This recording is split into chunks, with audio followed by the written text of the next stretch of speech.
how about we go ahead and get going here, huh? All right, so we're up to the third reading from the Hollow Earth Enigma. Um, if you don't know what that looks like, this is the cover. Alec McClellan is the author. Uh, we're up to chapter 5 and 6 tonight. So, chapter 5 is titled The Prophet of Cellular Cosmogony. So, let's get going. The Florida Gulf Coast, which sweeps in a great arc from Pensacola to the west to the Everglades and the Florida Keys in the east, is famous for its beautiful beaches and wildlife refuges. Although the growth of Miami and the creation of Disney World on the Atlantic seaboard have turned the state into an international tourist mecca, along the shore facing the Gulf of Mexico, there are still stretches of unspoiled land that have staved off the blight of mass development. Places close to the Everglades, for instance, like the Corkscrew Swamp Sanctuary, Bonita Springs, and the Carl E. Johnson County Park and Estero Island, all within 20 miles of bustling Fort Myers. But there is something far more unusual to be discovered here. Just over a century ago, one of the strangest hollow earth experiments on record took place near the town of Estero, the evidence for which still exists, although it is largely ignored by local people. Estero, which is located in Lee County, is a town of a few hundred people living unremarkable lives and occupied in growing vegetables, citrus fruit, and bamboo. The place is rarely mentioned in popular gazetteers, and if at all, as quote a religious community founded in 1894 end quote. This euphemistic remark disguises a truly extraordinary story. In the summer of 1897, any casual visitor to this stretch of wooded coastline with its miles of silver sand might have been rather startled by the activities of a small group of men on the beach, all heavily bearded and dressed identically in simple linen overalls. They were busy trailing a long line of wire out into the gently lapping waters of the ocean. At first glance they might have been mistaken for fishermen, but there was no sign of any rods, and the only piece of equipment to be seen resembled a series of T-squares. They seemed to be attempting to erect a straight line with the wire running in a southerly direction, but if they were architects or geographers or perhaps even marine biologists, what on earth was their purpose? At the center of the group stood a small, rather commanding figure, a clean-shaven man with restless brown eyes that were said to by those who knew him to quote burn like live coals end quote. Whenever he grew enthusiastic about something, that was the rest of the sentence. Sorry. Unlike the rest, he was dressed somewhat inappropriately for the beach in a Prince Albert coat and wide-brimmed black felt hat. A white silk bow tie knotted around his neck was blowing in the wind as he supervised the operation. The man's name was Cyrus Reed Tweed, and with the others, all followers of his curious organization, he was attempting to prove that human beings live not on the exterior of the world, but inside. Ever since Tweed had come across the theories of John Cleves Sims, he had been attempting, literally, to turn them inside out. He was convinced that although the Earth appeared to be convex, this was actually an optical illusion, and that if a straight line could be extended horizontally far enough, it would eventually run straight into the world's upward curve. This was the burning conviction which had brought him to the Gulf Coast beach in July 1897, armed with the strange piece of equipment made from three double T-squares, which he called a rectilineator. By running it along the coast for several miles, he hoped at last to confirm 30 years of researching and promoting his idea. From the days of his youth, Cyrus Tweed had been someone looking for a cause with all the zeal of a religious fanatic. Born in 1839 on a farm in Delaware County, New York State, he was raised as a devout Baptist by his parents, Jesse and Mary Tweed. When later in his life Cyrus Tweed became convinced that he was a prophet, he would draw attention to his father's name and the significance of a text from the Bible, quote, "And there shall come forth a rod out of the stem of Jesse, and a branch shall grow out of his roots," end quote. Both parents hoped he would one day become a minister of the church. Instead, however, the young man was drawn into the Civil War and served as a private in the Union Army.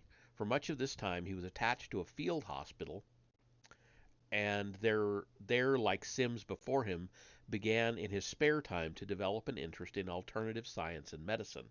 So keen did he become on these subjects that at the end of the war he enrolled at the New York Eclectic Medical College in Utica.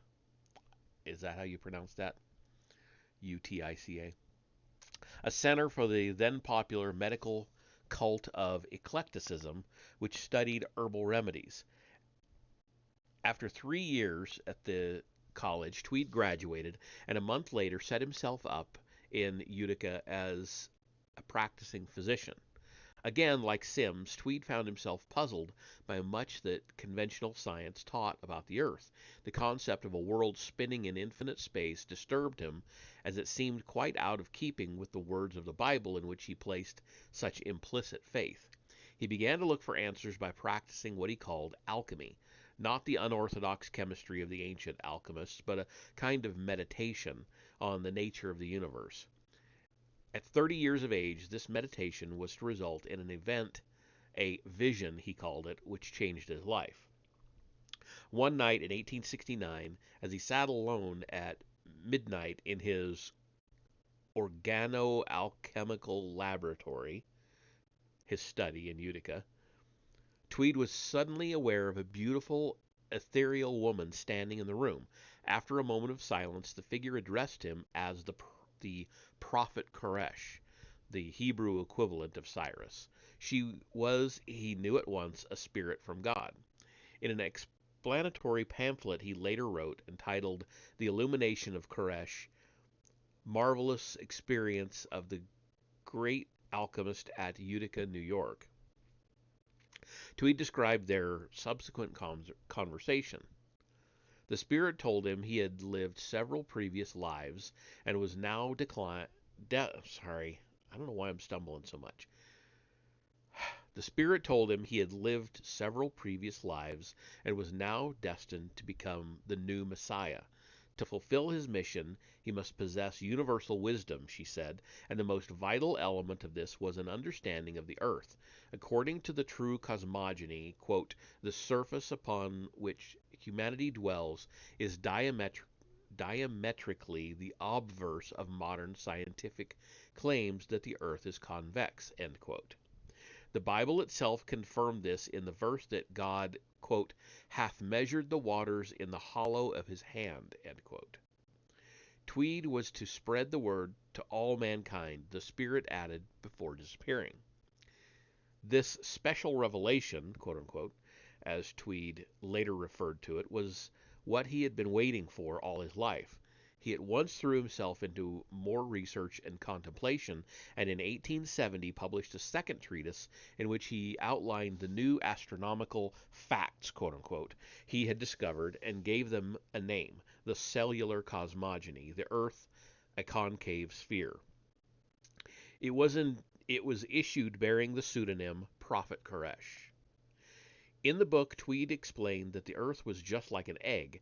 Mankind lived on the inside of a shell which was 100 miles thick and consisted of 17 layers. The inner 5 of these were made up of geological strata, on top of which lay 5 mineral layers, while the farthermost 7 were all metallic.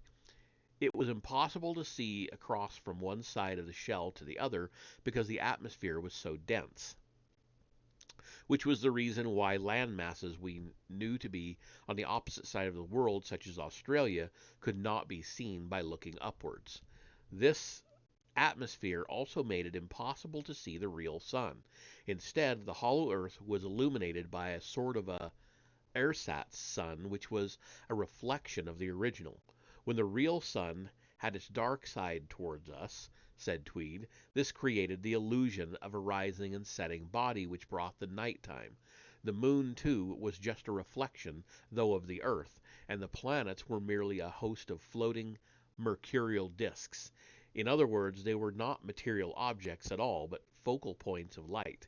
The quandary about infinity, which had puzzled Tweed for so long, he now confidently explained by the fact that there was actually nothing whatsoever outside the hollow earth.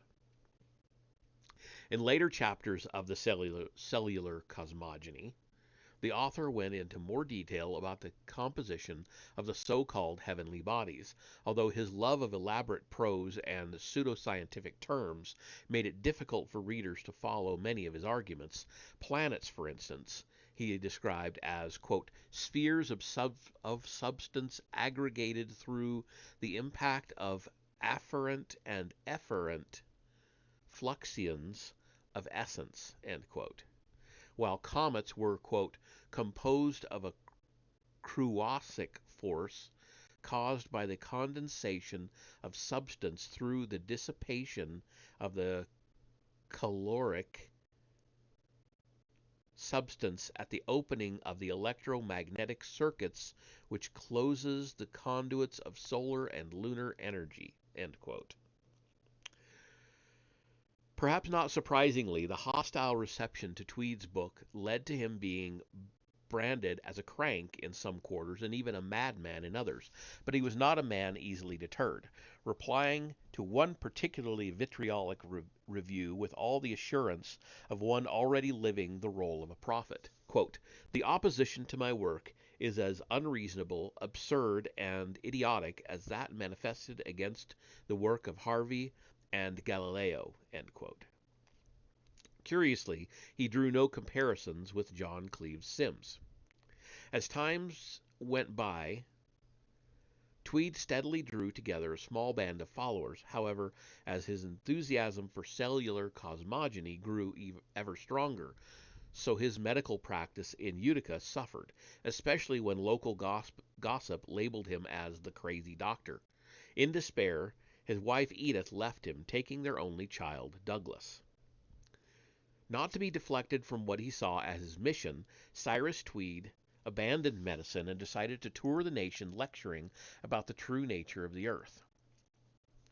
Contemporary reports indicate that he was a mesmerizing speaker with a charisma that was particularly attractive to women. By the year 1886, he had several hundred followers, predominantly female, and had chosen Chicago to be his headquarters. Here in Cottage Grove Avenue, he opened the Koreshan Unity, a small communal society where he lectured daily on his discoveries. As his following grew, posters began to appear around Chicago declaring, "We live inside," explaining Tweed's philosophy. In 1894, an article in the Chicago Herald estimated that Tweed had probably gathered as many as 4,000 followers and raised over $60,000 from his speaking engagements. The idea of a hollow world might be bizarre, but it was not lacking in support. Cyrus Tweed used some of this money to launch a magazine, The Flaming Sword, and an early leader signed Cyrus the Messenger, none other than the great leader himself, clearly set the tone of the publication.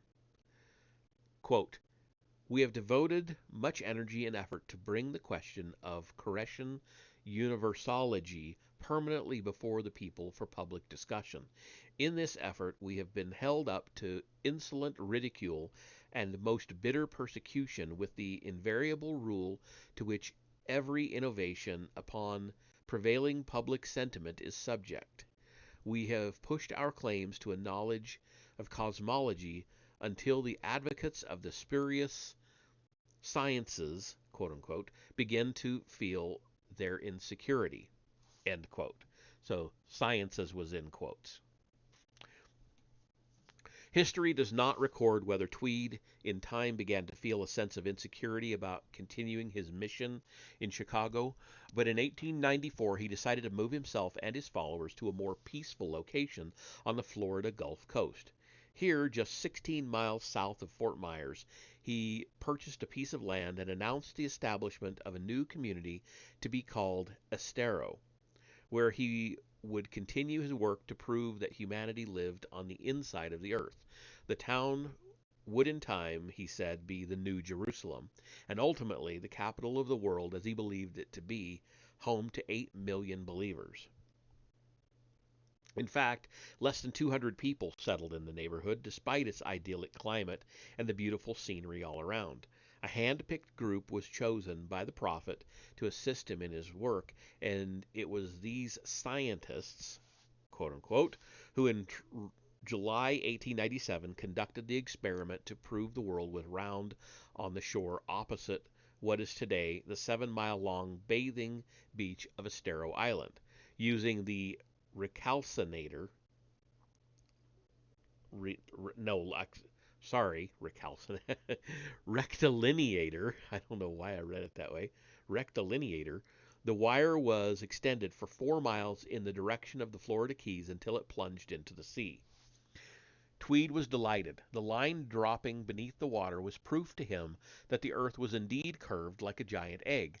A subsequent report in the Fort Myers Journal, whose editor had been keeping a close and cynical eye on the Koresh community, stated that the only thing the experiment had proven was that the rectilineator was useless. The prophet responded in typical fashion. Quote, "To know of the earth's concavity," he wrote in the Flaming Sword, "is to know God, while to believe in the earth's convexity is to deny him and all his works. All that is opposed to Koreshanity is Antichrist." End quote. Koreshanity. That's okay. Despite the abuse that was heaped upon Tweed and his ideas, the community at Koresh continued to survive. The Flaming Sword went on carrying the message of cellular cosmogony to the world, while the prophet busied himself with 2 more books. One was a work of speculative fiction about the future entitled The Great Red Dragon, or The Flaming Devil of the Orient, which was not published until 1909 under another curious pen name, Lord Chester, while the second, The Immortal Manhood, was to have embarrassing implications for Tweed. Almost from the day Tweed and his followers had settled in Estero, they had received regular visits from the Marshal of Fort Myers, a somewhat belligerent man named Jordan, who clearly had no time for the people or their half-baked ideas. He apparently harassed the women and often got into an argument with Tweed, who was some 2 feet shorter than the law officer. On one occasion, after yet another spat, Jordan physically assaulted the leader, injuring him quite badly. With hindsight, it seems clear that these injuries hastened Cyrus Tweed's death. Although Tweed remained totally convinced of his reasoning about the earth until the day of his death in December 1908, he rather overstepped his credibility in the pages of his final work, The Immortal Manhood. For in this book he declared that after he died he would, like Christ, rise from the dead and take his followers to heaven. In due course, when the prophet breathed his last, just 3 days before Christmas, a prayer vigil was begun over his body, which continued into the new year. However, when no resurrection occurred, the news of Tweed's death reached the ear of the Lee County health officer who had jurisdiction over Estero. He arrived to find a rapidly decaying body. He ordered burial to take place immediately. For Tweed's last resting place, the faithful chose Estero Island just off the coast. On this picturesque strand of trees and sand, the body was placed in a concrete tomb to ensure that it would not be desecrated by any enemies of Koreshanity. In the ensuing years, the mausoleum was carefully tended by the surviving members of the community with the same dedication that they showed in continuing to publish The Flaming Sword. Curiously, however, no mention of the founder's death was ever published in this journal. Then, in the winter of 1921, a tropical hurricane struck the Florida coast, ripping across the island, accompanied by huge waves, and shattered the tomb. The following morning, when the storm had abated, two members of the community found not a trace of the last resting place of Cyrus Reed Tweed, nor any sign of his body. It is still possible today to walk along Estero Bay and imagine Tweed and his followers carrying out their strange experiments. There are still older people living in the vicinity who remember the cult and the dwindling number of members who went on producing the flaming sword until 1949, when a fire at the magazine's printing plant brought its run to an end. Throughout this time, the ideas of the founder were still being proclaimed as earnestly as ever, and in 1946 an entire issue was devoted to explaining how the prophet's alchemical views had actually forecast the dropping of the first atomic bombs on Hiroshima and Nagasaki in the closing days of the Second World War.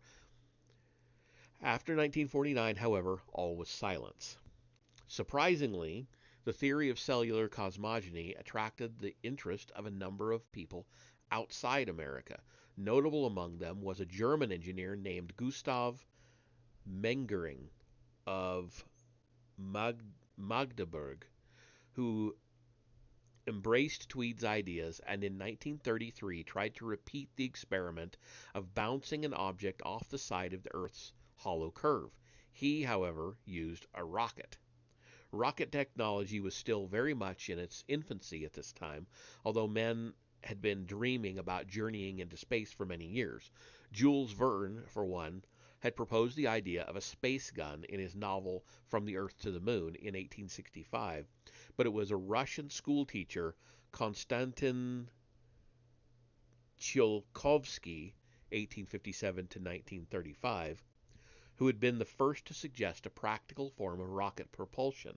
His far-sighted ideas, which were published at the same time as the two American brothers Orville and Wilbur Wright were making their first tentative flights at Kitty Hawk, even drew a little on the hollow Earth concept. For in one set of plans, Tsiolkovsky outlined a spacecraft circular in shape in which the crew members floated around inside, a remarkably accurate anticipation of weightlessness in space.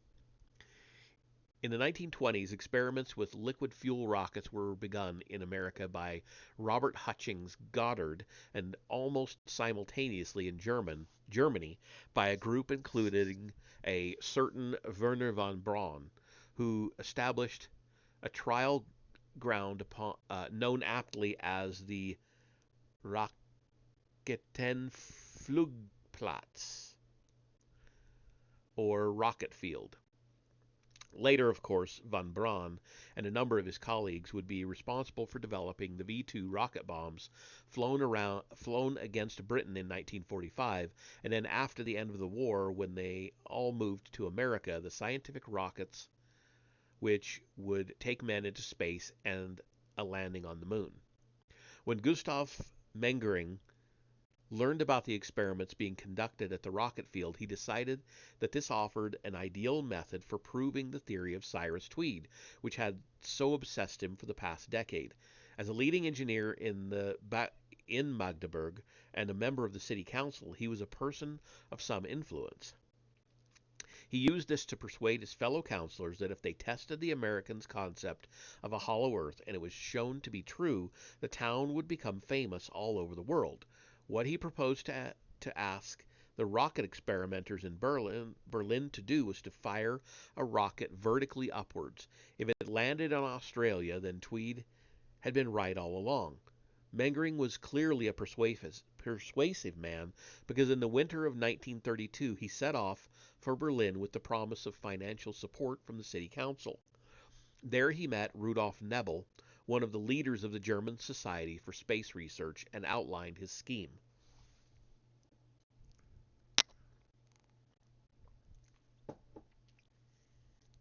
Nebel, who would later work on rocket research for the Nazi Party, was not one to pass up an opportunity like this one. He quickly drew up a financial plan for constructing a suitable rocket and scheduled a program of launches.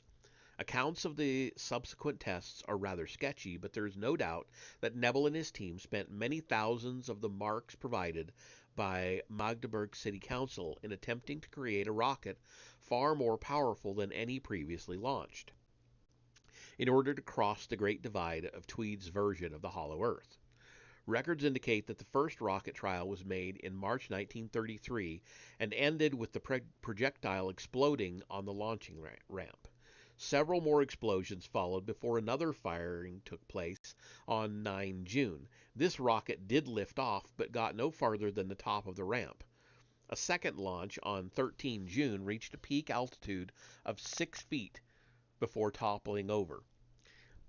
On 29 June, with the funds from Magdeburg exhausted and a statement from the council that no more would be forthcoming, Mengering watched anxiously as a third rocket was fired. Everyone held their breath as the rocket ignited and slowly began to clear the launching ramp.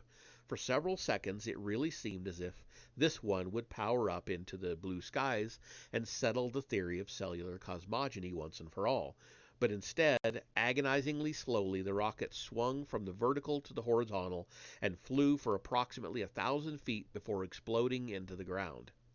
By good fortune, it had flown in the opposite direction from where Mengering and the technicians were standing. Out of money and having exhausted the council's patience, Mengering had to abandon the project, and because of its disastrous conclusion, this might well have been the end for this particular hollow earth theory. In fact, the whole idea was to rise from the debris of the rocket field with the coming to power in Germany of Adolf Hitler. Indeed, the concept was to be utilized again in such a way that it might possibly have changed the entire course of the Second World War. And then there's, I guess, a note here. There's an asterisk. There is no connection with David Koresh. Oh,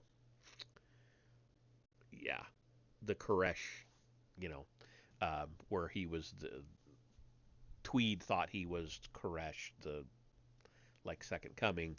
No connection with David Koresh, alias Vernon Howell, the leader of the Branch Davidian cult, a renegade offshoot of the Seventh-day Adventist who believed the world was coming to an end, and in the spring of 1993 held a 51-day siege against police and several agents in Waco, Texas. Koresh who claimed to be the Christ, died with 85 of his members when he ordered the compound to be turned into a blazing inferno in a mass suicide on 19 April 1993, which we all know is not actually how it went down. We can thank the government for that particular 85 deaths, but we won't get into that right now. Okay, so Chapter 6, Hitler and the Phantom Universe.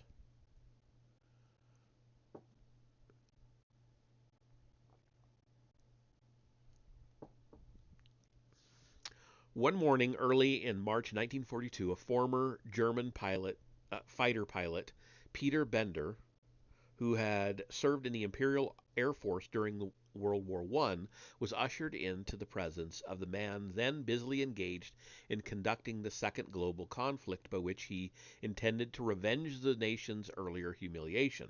Although at that moment Adolf Hitler, the Führer of Nazi Germany, was rather preoccupied with the efforts of his troops fighting the Russians in the east. He had given orders for Bender to be brought to his headquarters at Rastenburg to explain a theory that had already earned the approval of several leading members of the German Navy, and more crucially, that of the second most important man in the nation, Reichsmarschall Hermann Göring. A copy of this theory, Die Hohlweltlehre, lay open on Hitler's desk as Bender approached, threw up a salute to the seated man he had admired for many years, and waited to begin one of the most curious meetings of an era which is still notorious for the number of bizarre theories and weird pseudoscience that earned widespread currency among the hierarchy of the Third Reich.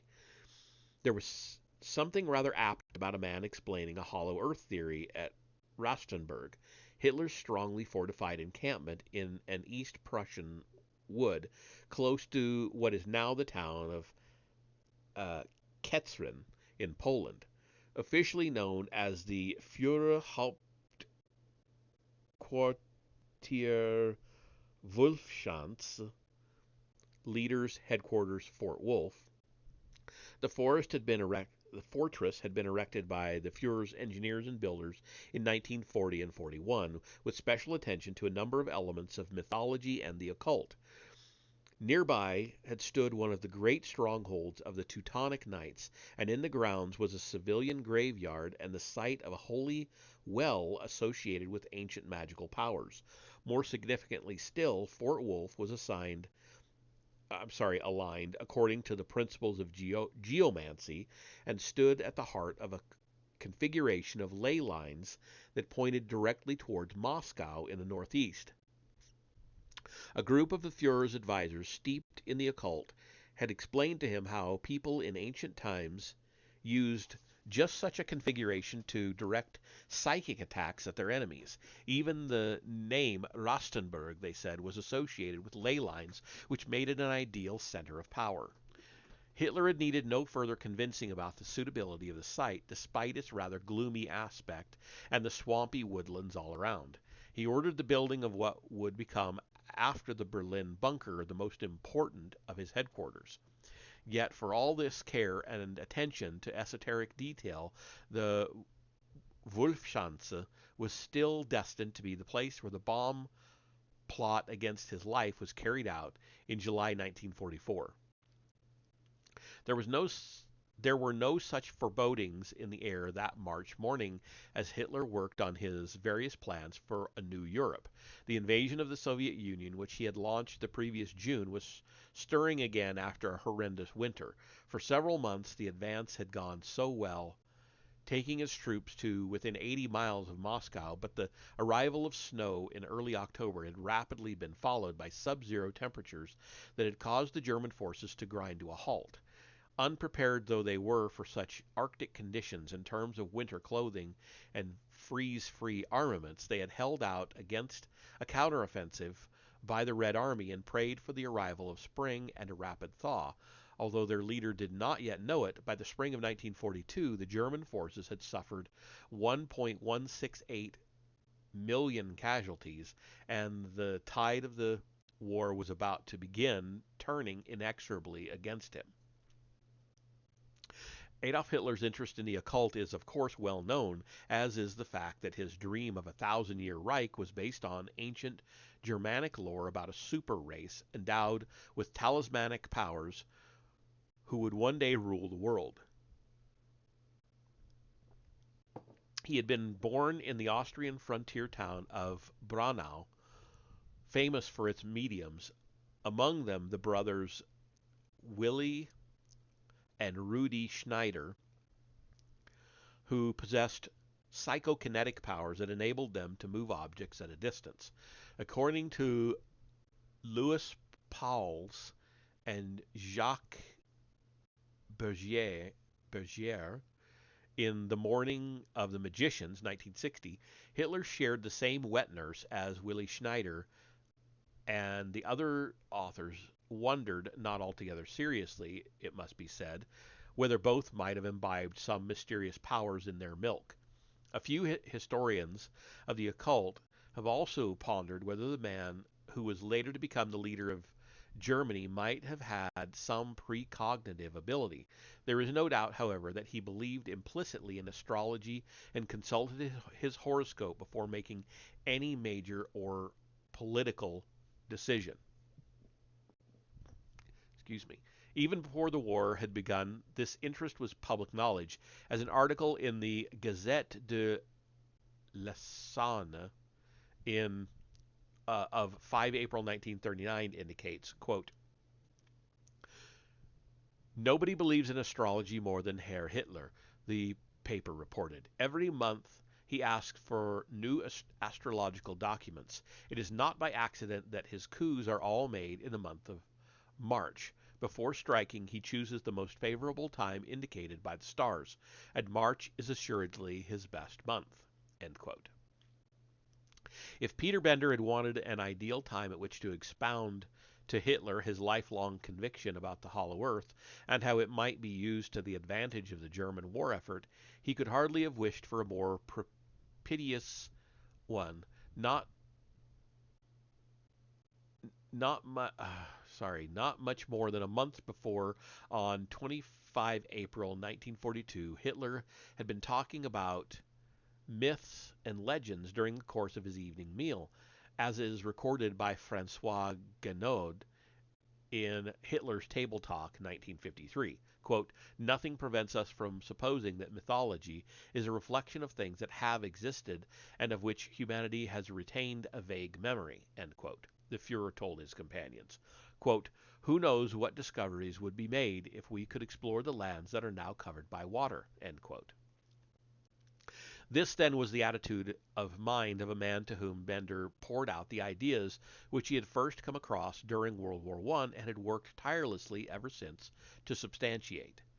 Not a great deal is known about the early life of Peter Bender. He was born in Berlin, attended the city's university where he studied geography and languages, and in his mid-20s joined the Imperial Air Force, where he trained to be a pilot.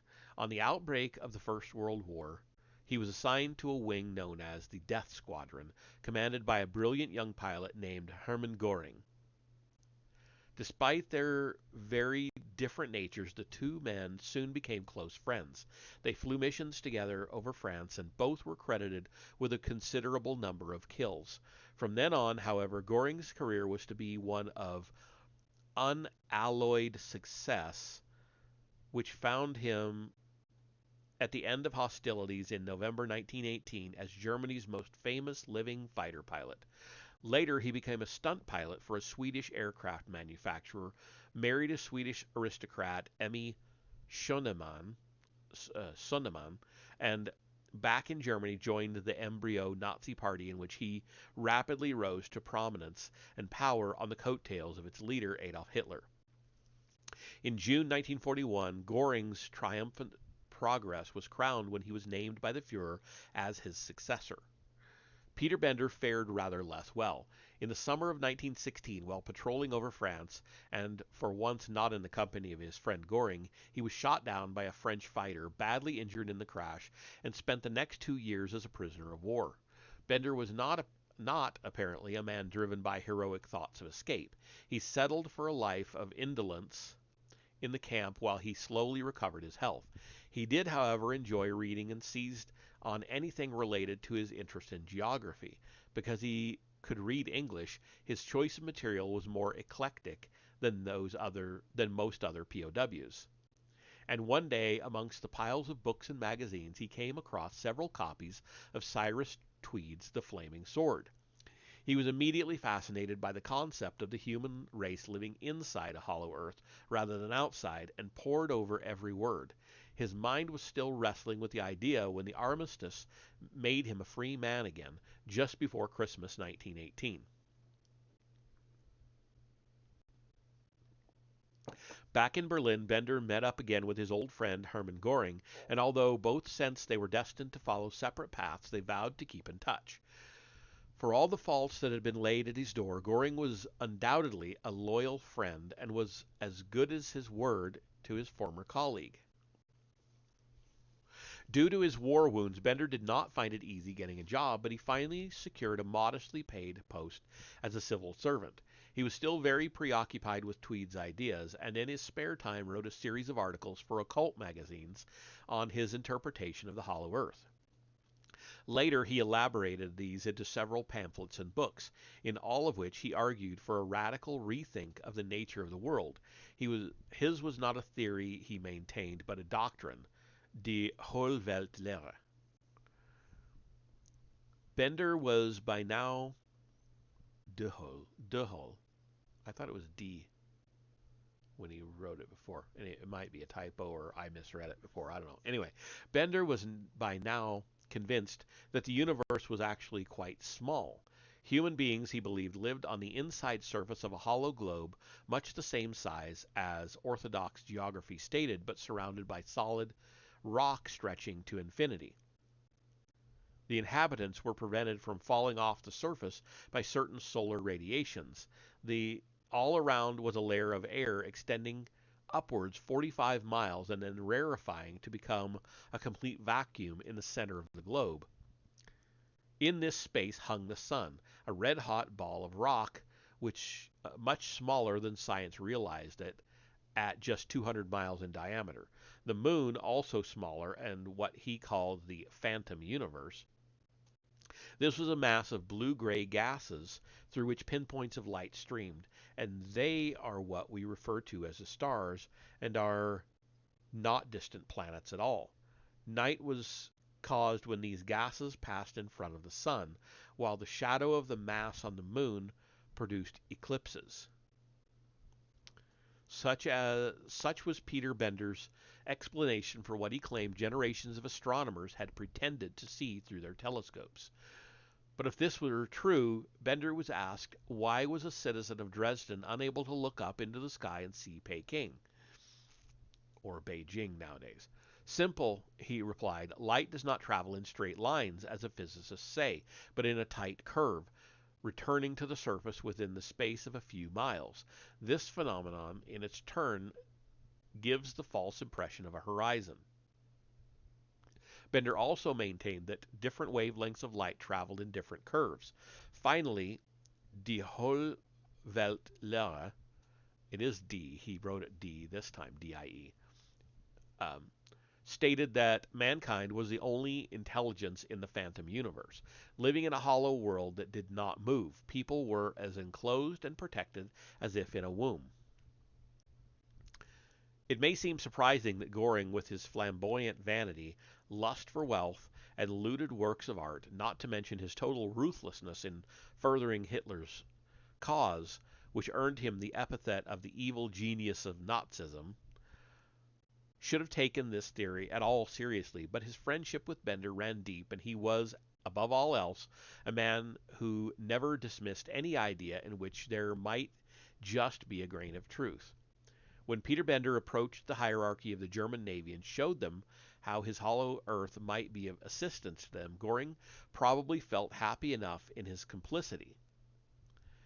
In any event, his instinct for intrigue had long ago taught him that it was always best to hedge one's bets. Subsequent research has revealed that despite Göring's cynicism about many things, he was not immune to occultism. His wife, Emmy, was a firm believer in astrology, and from 1938 onwards, like Hitler, regularly consulted a clairvoyant, Dr. Augustus Hiermann, who gave her advice on personal matters and the course of the war, and how her husband might be affected. Before the Nazis came to power, the German Navy had been becalmed in the backwaters of the armed forces, restricted by the Treaty of Versailles in the number of men and ships it was allowed.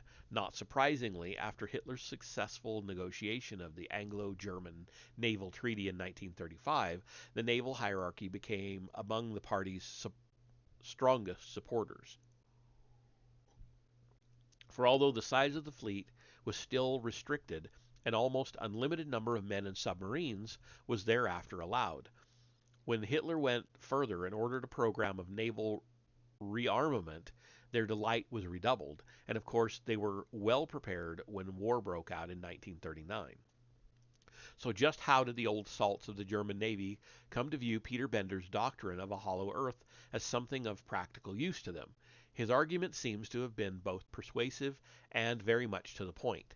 He agreed with their philosophy that the hardest task facing any naval commander was knowing precisely where any enemy ships might be. For centuries, observation had been the only means of satisfying this requirement, and although the invention of aircraft and then the development of radar had certainly helped the problem, it had not solved it. Spotter planes could all too easily miss a ship in the vastness of the ocean, while radar was limited in the area it could scan. But, said Bender, if the range of radar could be extended in some way to thousands of miles by aiming its antenna up towards the sky rather than the horizon, what then? If his theory of the hollow earth was correct, then radar waves would bounce back from the inside of the globe and generate signals on the machine's cathode ray tube, so building up a picture of exactly where any enemy vessels might be lurking. What Bender urged the naval men to do, and repeated to Hitler during their meeting at Rastenburg, was to carry out experiments using the Navy's radar to prove his idea. He suggested modeling these tests on the exercise Tweed had carried out in Florida, and Mengering had failed to verify in Berlin, but what he had in mind, he said, would work. History does not tell us Hitler's initial reaction to all that Peter Bender had to say. What we do know is that he gave orders for the suggested experiments to be carried out in the greatest secrecy, under the jurisdiction of the Admiralty General Staff on the Baltic island of Rügen, just over 300 miles away. By a curious twist of fate, it was a location possessing an occult significance just like that of Rastenburg. Rügen, which is perhaps best remembered today as the place where the German V-1 and V-2 rockets were developed and tested, had been in antiquity a pagan sanctuary where many power-raising rituals were performed. One famous legend recounts how King Valdemar I of Denmark, fearful of the power of the islanders, led a crusade against them in 1168 and razed their temples to the ground. During its long history, the Holy Island, as it was sometimes called, was occupied by the Danes, the Swedes, and the French, and then finally fell into German hands after the overthrow of Napoleon in 1815. Because of its association with antiquity and the dead heroes of the past, the Nazi Party also chose Rügen as the site for the Hitler Youth Memorial. This shrine, ostensibly raised to commemorate the death of a Hitler Youth member, Hans Malone, in 1931, was made of rough-hewn granite rocks with a traditional thatched roof and contained inside a massive monolithic altar. Stepping into the gloomy interior, lit only by daylight, which seeped in through narrow windows, was said to be like stepping back thousands of years into the days of pagan myth.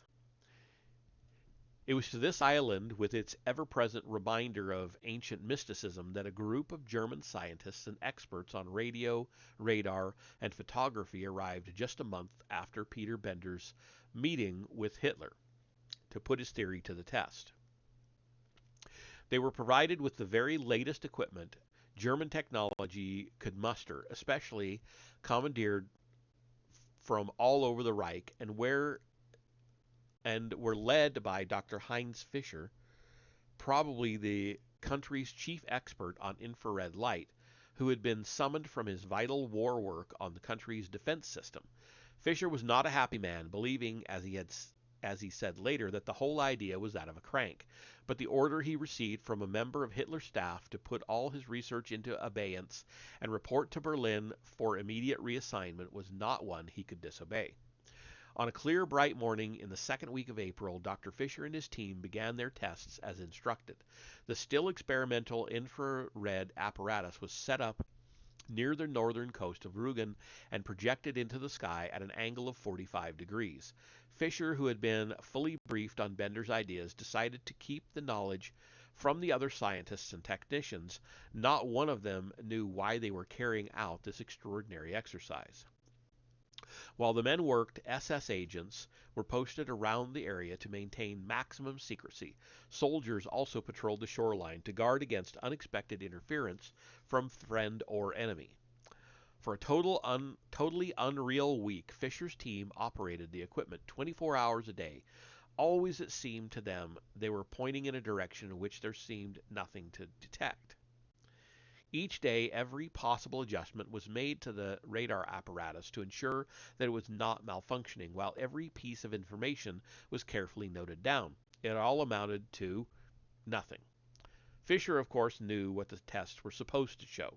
If Bender was right, then the infrared rays traveling in a straight line would bounce off the hollow Earth and locate anything beyond the horizon.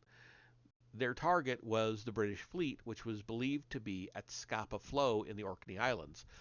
It was certainly true, the scientists admitted, that if there was anything in the idea, the test would produce signals from an eighth of the way around the globe and provide Hitler with an immense advantage for the plans he was making to launch an offensive on every front of the war. But after 7 days without even a single blip being received on Rugen, Fisher halted the tests and prepared his report for the Admiralty General Staff. As he wrote, he could not wait to get off the island and return to his serious work. The failure of the tests and what happened subsequently to the main figures in the drama remained a mystery until the end of the war. In 1946, Professor Gerard Kipper of the Mount Palomar Observatory heard about the curious events on Rugen and, after a thorough investigation, wrote an article for the scientific journal Popular Astronomy. In this, he confirmed, quote, high officials in the German Admiralty and Air Force believed in the theory of a hollow Earth. They thought this would be useful for locating the whereabouts of the British fleet because the concave curvature of the Earth would facilitate long-distance observation by means of infrared rays, which are less curved than visible rays. I think there's a typo there. Less curved than typo rays, end quote. Professor Kipper also discovered that the man who had masterminded the tests, Dr. Heinz Fischer, had survived the war and in 1945 moved to America, where he and a number of other important German scientists had been found work. I'm going to say had found work, helping to develop the country's atomic capabilities. When confronted with the facts of his stay on Rugen, he explained simply, quote, the Nazis forced me to do crazy things which hindered me considerably in my researches, end quote. The story does not quite end there, however. In 1957, the American Army Research Station in Dayton, Ohio, announced that it was developing a hydrogen bomb capable of producing a temperature of 1 million degrees. Among the key scientists in this astonishing program was Dr. Fisher. It is chilling to contemplate, but if he had not been seconded for the Hollow Earth program and had been allowed to continue his other researches, Hitler might have been granted an even greater prize before the Allies brought about his downfall.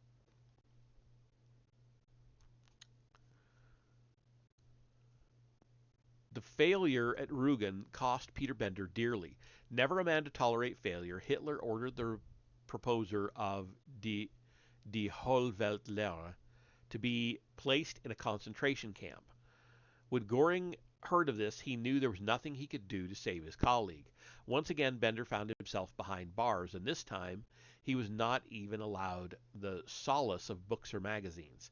His last years were spent in failing health and misery amid the derision of his fellow prisoners. He died in the winter of 1944, but even on his deathbed, Peter Bender still clung to his hollow earth beliefs. Quote, oh, sorry, not yet. It's hard to tell. It's not a quote yet. That's coming up. Nor did the theory of the phantom universe die with him. The tests were not quite the hopeless case they were judged to be in April 1942, as Nigel Pennick has pointed out in his book Hitler's Secret Sciences, 1981.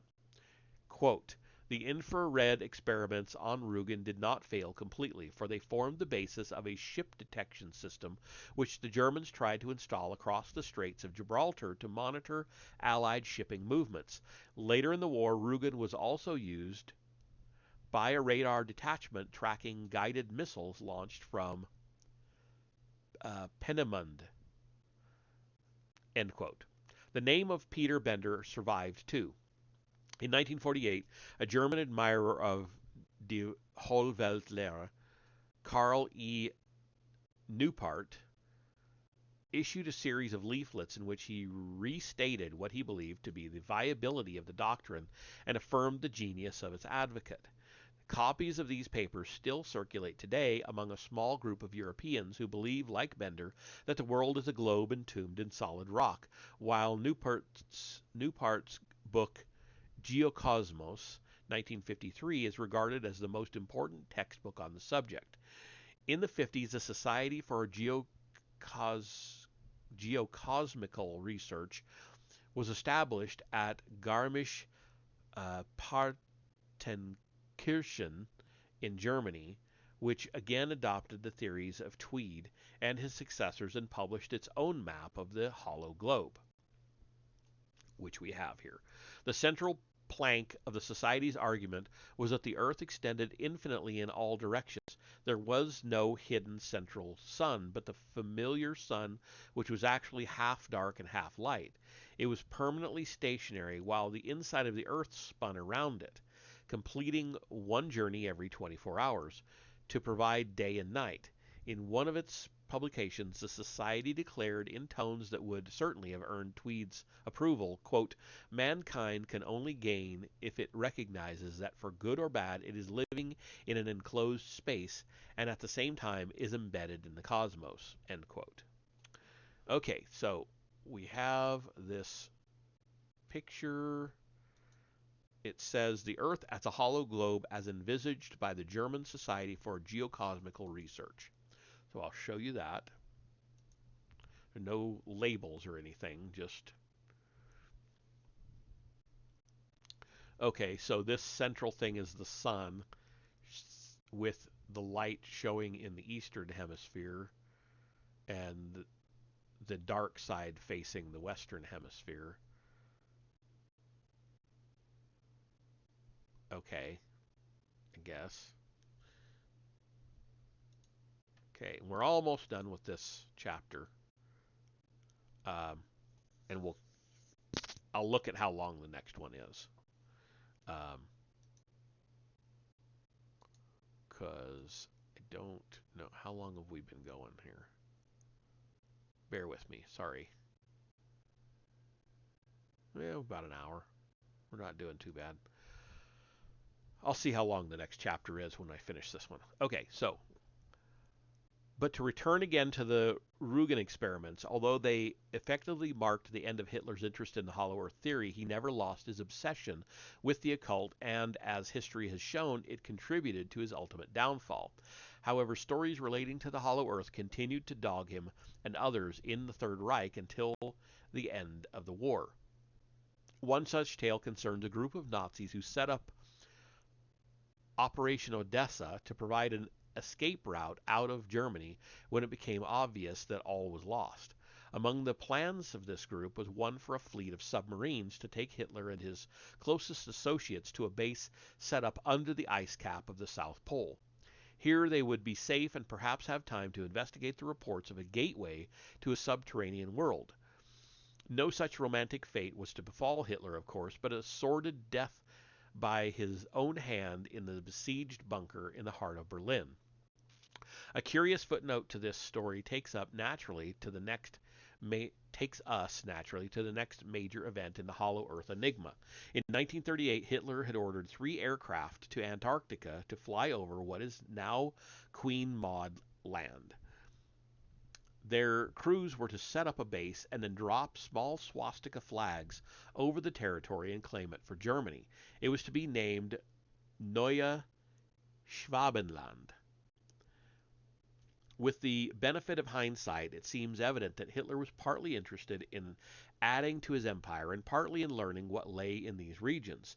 For years, there had been speculation in Germany about lost cities in the Antarctic, miraculously kept warm by volcanic activity.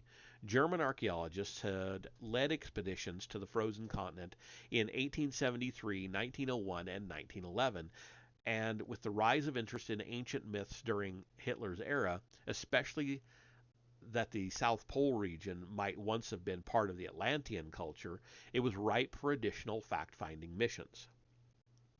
Unfortunately, there is no documented evidence of what actually happened to the Germans or their mission. There are claims that a secret U-boat base was established and that this continued to operate until the end of the war, but there is no proof that the men discovered anything about the legend-haunted land, although Nigel Pennick has commented significantly on this strange episode. Quote, "Perhaps this southernmost Nazi base was the final remaining outpost of the Third Reich. Several years after the fall, a military expedition under Admiral Byrd left the United States for that very territory now claimed by Norway. Reports of U.S. aircraft losses baldly stated destroyed by enemy action. Bird's now famous flight, where he is said to have entered uncharted territory, thought by some to be into the quote inner world. Uh, well, quote within a quote, sorry. Uh, Inner world of the Hollow Earth took place at this time. Perhaps he was following up Nazi research, for their interest in the Hollow Earth theory is well known. Even if he did not enter any uncharted lands, the garbled account of the Hollow Earth trip may have originated in Nazi documents seized during the expedition. End quote.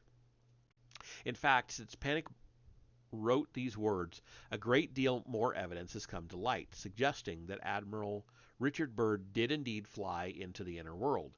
The evidence is contained in the pages of his logs and diaries, several of which have remained secret until recently. They provide a record every bit as amazing as Olaf Janssen's similar voyage by sea. That is the end of that chapter. So let's see. The next one is relatively short, 10 pages. No pictures. Do I want to go ahead and do that?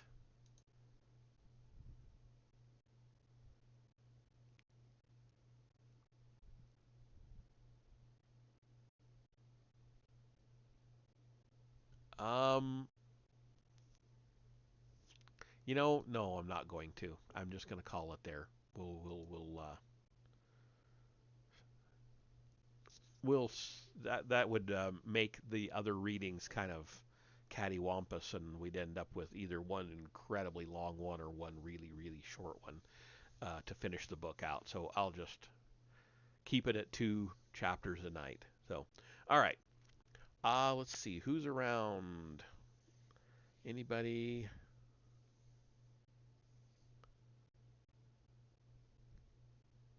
Nah.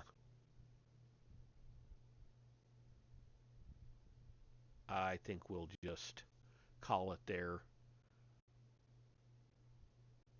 Well, you know what?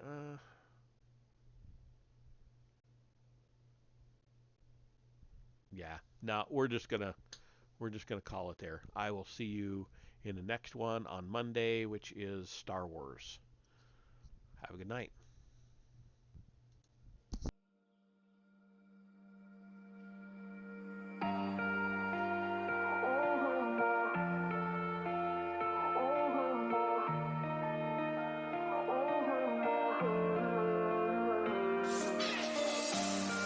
Feeling shattered skies,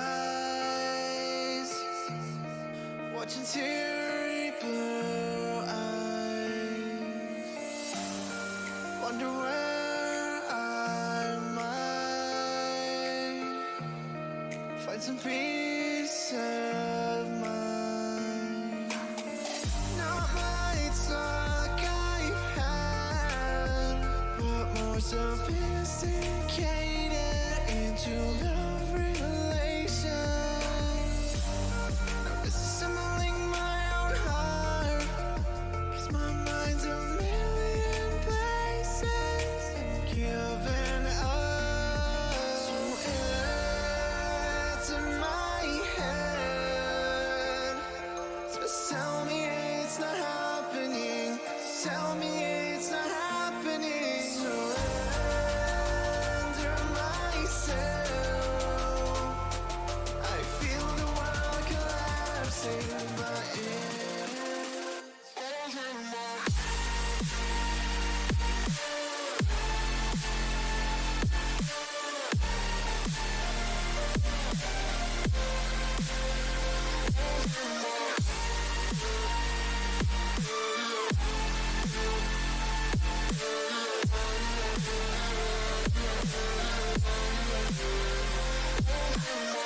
not lights like I've had, but more sophisticated into love relations. Now disassembling my own heart, 'cause my mind's a million places and giving up. So it's in my head. So tell me it's not happening. Tell me it's not happening.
Wonder where I might find some peace of mind. Not much luck I had, but more sophisticated into love.